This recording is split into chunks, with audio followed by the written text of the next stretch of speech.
Olá, pessoal, tudo bem? Estou muito feliz em estar aqui hoje conversando com vocês que acompanham as redes sociais do Aprova Concursos.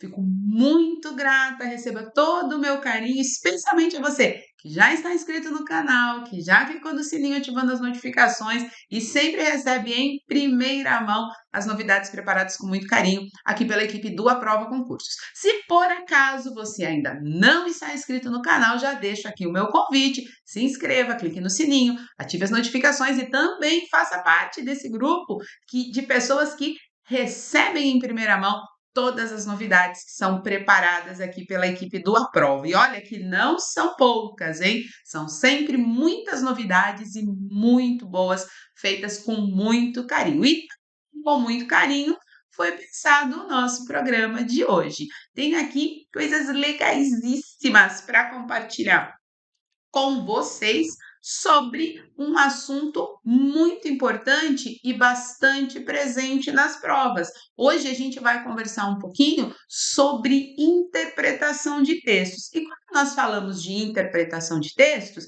a gente precisa entender que as questões elaboradas pelas bancas abordam, né, a interpretação por perspectivas diferenciadas. Isso que a gente vai olhar na nossa conversinha de hoje. Então, vou compartilhar aqui com vocês a minha tela, porque tem bastante coisa importante para a gente conversar. Ponto importante, né?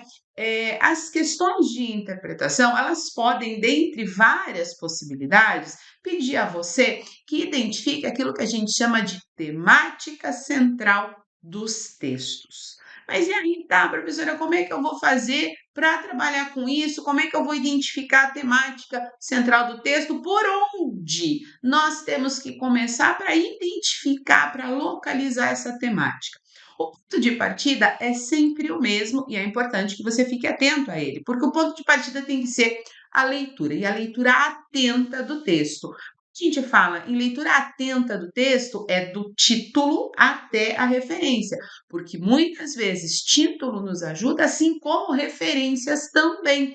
Às vezes há informações ali em relação até à fonte do texto que pode também nos ajudar a compreender melhor o assunto que está sendo ali trabalhado. Então, você começa pela leitura, delimita as partes do texto, que é a introdução, que é desenvolvimento, que é a conclusão, e em especial para a identificação de temática central, essa delimitação ajuda bastante. Na sequência, você identifica conceitos que foram apresentados ali naquelas partes, né? E já vou adiantar que a temática central, na maioria esmagadora das vezes, aparece já na introdução, e você vai destacar o objetivo do autor e ter a certeza de qual é a temática que ele está trabalhando. Mas por que eu tenho que fazer esse caminho? Porque quando você faz esse caminho, você consegue diferenciar o tema da tese, que é outro aspecto muito importante quando a gente fala de interpretação. O tema é o assunto trabalhado ali no texto num âmbito mais geral. Então, o assunto que está sendo explorado pelo autor, a gente chama de tema.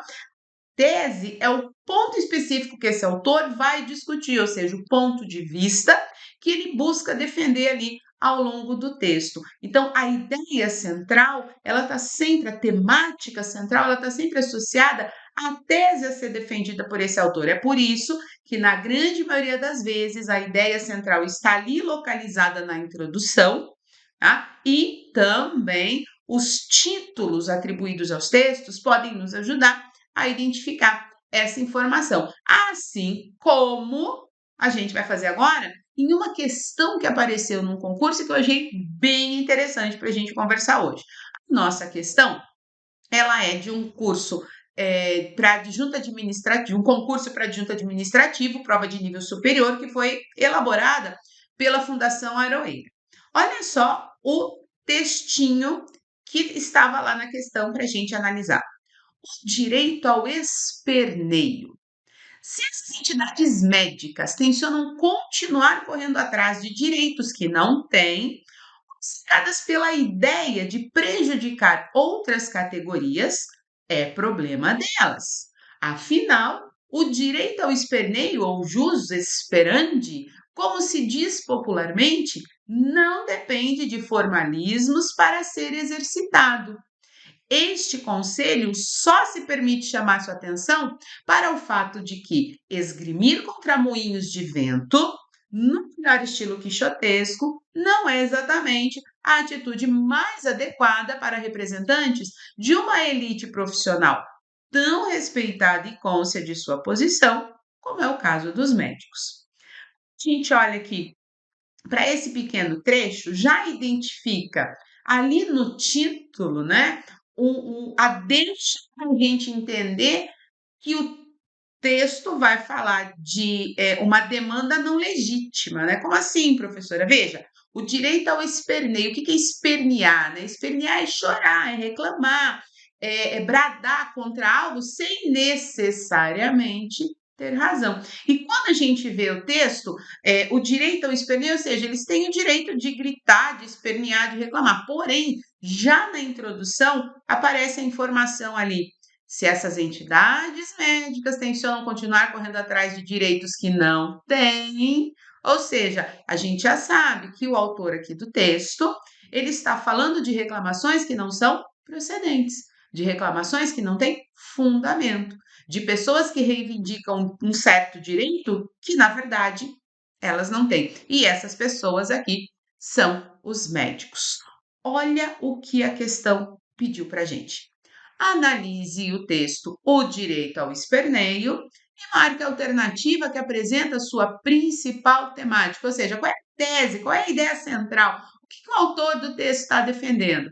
Como a gente acabou de conversar, ele está defendendo o fato de que os médicos estão reclamando, exigindo, reivindicando um direito que de fato eles não têm. E aí, olha as opções que a banca colocou.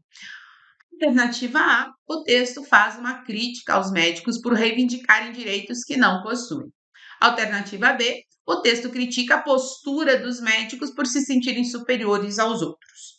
Alternativa C, o autor acredita que os médicos não devem fazer nenhum tipo de reivindicação. Alternativa D, o autor afirma que a postura da classe médica sempre prejudica outras categorias. Então vamos lá. Fica bem evidente para a gente que a resposta certa é a letra A, né? O texto faz uma crítica ao fato de médicos reivindicarem direitos que, de fato, eles não têm. Das outras alternativas, o texto critica a postura dos médicos por se sentirem superiores aos outros? Não, não é isso que ele está criticando. Ele está criticando a exigência de um direito que, na verdade, não é real. O que está errado na C? O autor acredita que os médicos não devem fazer nenhum tipo de reivindicação. Gente, o título do texto diz o direito ao esperneio. Então, reivindicar pode? Pode, mas reivindique certo. Reivindique aquilo que de fato é um direito seu.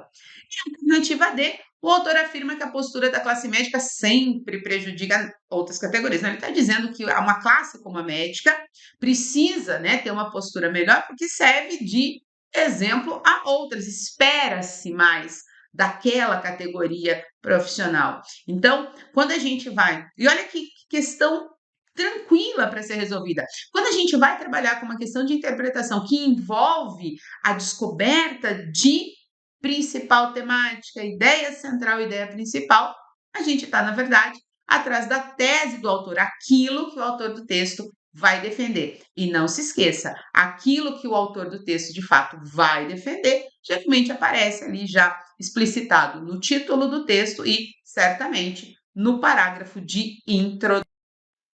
Eu espero que você tenha gostado, né? Que você tenha compreendido tudo isso que nós tratamos hoje.